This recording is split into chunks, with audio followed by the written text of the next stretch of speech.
been 4 years since I've been living here in Bangkok, Thailand, and I just wanted to make a video summarizing the entire journey it's been. And actually right now we're headed to a judo competition fight. My girlfriend invited me, so it should be pretty interesting. All right guys, I think we're here. Wow, it seems pretty intimate. Let's look at this. Wow, very Thai style, got all the shoes out here. Wow, somebody else might take my Crocs, to be honest. Someone take my shoes, right? I've been to like a lot of Muay Thai fights, but this is first time at judo. And you trained judo before, right? Yes, I started when I'm 12 years 12 old. years. How many years did you do judo? 10 years? 12 until 22? Yeah. Judo black belt, wow. If we ever get in a fight, you can help me. Yeah, I can help you. Check this out, guys. Black belts right here. Oh, snap. Man, this is intense. I'm not joking, like I feel like you could be up here, you know? Before I fight, I feel like novice. Oh, oh sweet. My shoes are still here. Yes. All right, guys, we are headed out. And I guess the first thing I could say is it's so hot. It's like 33, 34 degrees here, like 95 degrees Fahrenheit or something. So that is one pretty big summary of living here in Thailand. You have to adapt to the heat. I mean, you can either complain or you could just get used to it. People in my comments often say, how could I live in Thailand when it's so hot? For me, it's like, you know, I could live in LA where the weather is absolutely amazing, but I would have to deal with the problems of living in LA, such as danger, such as crime, high prices. Or I could live somewhere like Thailand where literally everything is good, except it's very hot. So you gotta pick your sufferings, you know? Hungry? Okay, let's go eat. Okay. Got endless traffic. This is why I almost always use the motorbikes, because you could just zoom right through each car. Literally, it's the difference between maybe a 10-minute destination and a 30-minute destination. Wow. Even though motorbikes are infinitely faster, it's a lot more dangerous. So we're in Phrom Phong and we're about to head to the Sphere Mall. Going to malls in Bangkok, it's not the same culture as it is in the United States. I feel like in the United States, people go to malls to shop and like there's a purpose going there. I feel like people don't really hang out at malls. But here in Bangkok, they have so many malls here, people go to them to hang out. Everything. Yeah, like literally spend pretty much no money, just go there, walk around, look at all the shops and avoid the heat in Bangkok. This is my favorite mall. Yeah, favorite mall. It's definitely the best mall, yeah. And the nightlife is really good too. Like the upstairs. Yeah, really nice. Yeah, guys, just take a look at the scenery here. All right, guys, this is the Sphere Mall. No lie, we come here a lot. Probably like two times a week, 2 or 3 times a week. Every day. Every day. It's just a really nice ambiance. It's got really good food, but keep in mind, the restaurants here are very, very expensive. Just look how festive it is here. I mean, they really put so much thought into the design. Oh, these are so good. It's like, you know, it's an Isan sausage. I got all these good looking donuts. Christmas.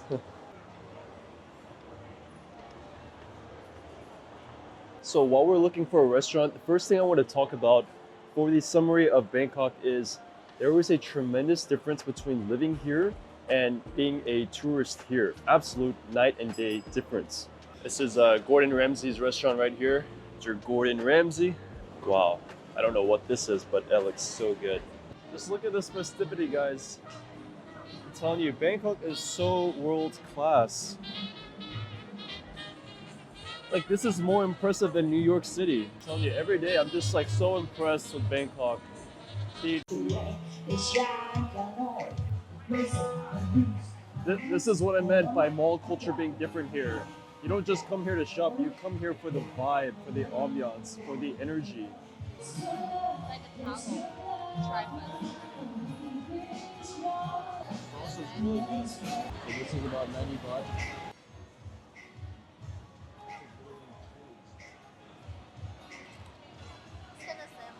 Nacho. Yeah, like a Thai version of nacho. Check it out. I was craving some Korean food. Had to get some Thai chilies, of course. It's Got chicken, mala, lettuce, Crispy pork. crispy pork. Wow. Alright guys, let's begin with the first point of this video. Like I said, being here as a tourist and actually living here is tremendously different.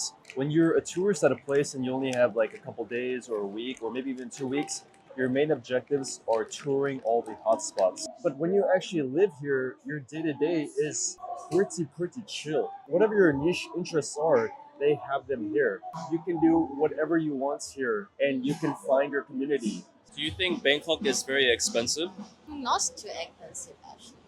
It Yeah. depends, right? Like some places very expensive, some places really cheap. And even in like Sukhumvit, it can still be cheap, right? Like Yeah. yeah, like even in exactly. Tonglo or Sathon, the expensive areas still have like cheap.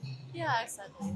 I live in Tonglo, for example. They literally have condos there for around 10,000 baht, which is $300 a month. And they have condos there that are upwards of 100,000 baht, which is like $3,000 a month. All right, guys, we are headed to M Quartier Mall right now, which is literally a 5-minute walk away from the last mall. My girlfriend wants to do some shopping. And speaking of world class before, just look at these malls, guys. It is just absolutely insane. Just take a look at the festivity.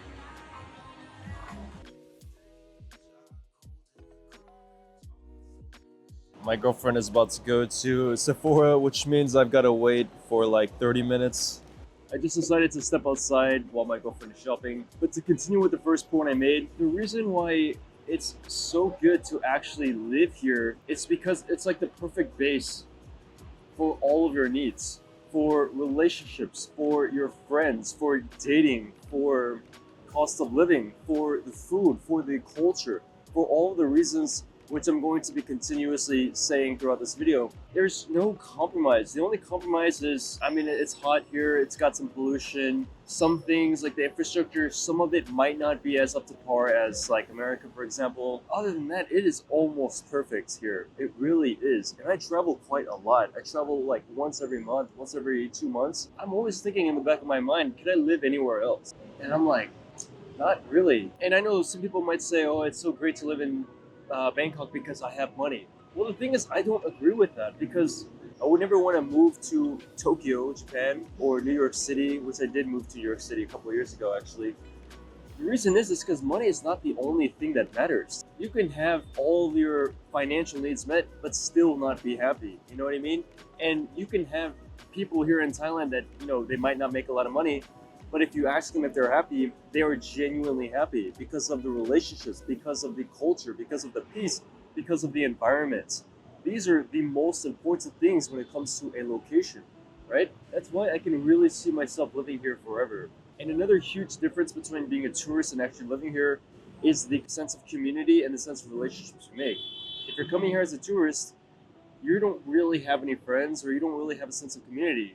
You're more or less witnessing everything by yourself. It's very limiting. But once you actually live here, you find out how vast the community is. I'm telling you, whoever you are, you can find your community. So that's what I have to say about the first thing. It is really good to live here, and money is a factor, but it's not the end-all be-all factor. ทำไมนานมากจังเลย Alright, we're about to head to Bencha City Park right now. Oh, you know how to play that? Wow. Take a look at the ambience. Alright, my second point is that Bangkok actually feels a lot like New York City. I mean, of course, like other cities like maybe Shanghai would probably be more resembling of New York City, but I mean in terms of whenever you think of something that's world-class, or there's famous events, or there's things going on, or there's famous artists, things happening, you think of New York City, right? It's the business capital of the world.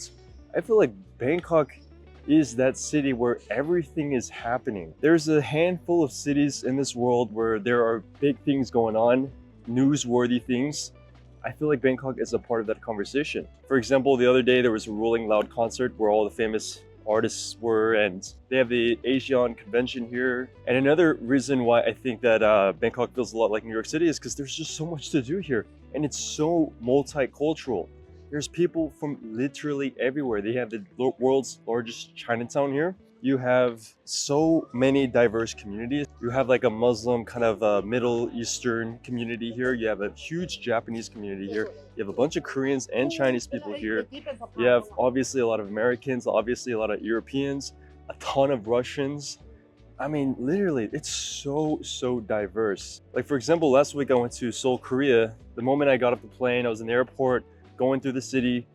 I like spotted maybe 2 foreigners. Like literally throughout 3 days, 4 days in Korea. I mean, besides like Itaewon and Hongdae, everywhere else I spotted just a handful of foreigners. Whereas here in Bangkok, you see them everywhere. Balloon or Balloon? Oh, this one? All right, I'm gonna show you guys our perspective. I don't want to just bore you guys with my face. I'll give you a little scenery and do commentation. Look at these guys doing sports here. You have a volleyball court and you also have a basketball court over there. My third point about Bangkok is that it's so nice that the Thai locals and the foreigners here are intertwined. Unlike when I went to Bali, for example, it's like you hardly see any locals there. You can go to like the most developed places in Bangkok and you will see oftentimes majority Thai people. You can go to these luxury condos, these hotels, these restaurants, these fancy cars being driven. They're Thai people, man. Like a lot of Westerners somehow think that all Thai people are poor or that, the foreigners here are super rich. I mean, you gotta understand that there's a huge middle class here and there's a lot of wealthy people here in Thailand that are Thai, Even at this park right now, I'm seeing majority Thai people, as it should be that way. We're in Thailand, this is their country. As foreigners, we're the guests, you know what I mean? So it's the exact opposite feeling of when I head to Bali, where it's like, where the hell are the locals? Where the hell is the culture? Yeah, so I think there's a good, healthy relationship between foreigners here and Thai locals. You don't see Thai people here being very hostile and kind of discriminatory towards foreigners. Ironically, the most hostile and unwelcoming people towards foreigners are other foreigners. You don't see Thai people here doing riots and protests about foreigners, unlike in Spain where they had the Spanish local people there, they're protesting against tourists. You don't have that attitude here. Thai people are extremely hospitable and welcoming towards foreigners. And yeah, so there's a very good relationship between foreigners here and Thai people, as it should be. This is like a market we're walking to right now. it's Christmas market? I don't know. Christmas market. There's the Marriott Marquis Hotel right there. Very festive.